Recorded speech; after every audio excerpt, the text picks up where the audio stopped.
The joy of gardening. Today I spent time in my garden, and it was so much fun. I planted new flowers with my mom. We picked bright colors like pink, yellow, and blue. I learned how to dig holes and gently place the plants inside. We watered them and talked about how they will grow. I felt proud to help take care of the garden.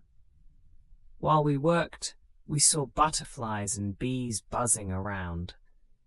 It was like a little party in the flowers. I imagined what it would be like to have a garden full of colorful blooms. I can't wait to watch them grow and bloom in the sunshine.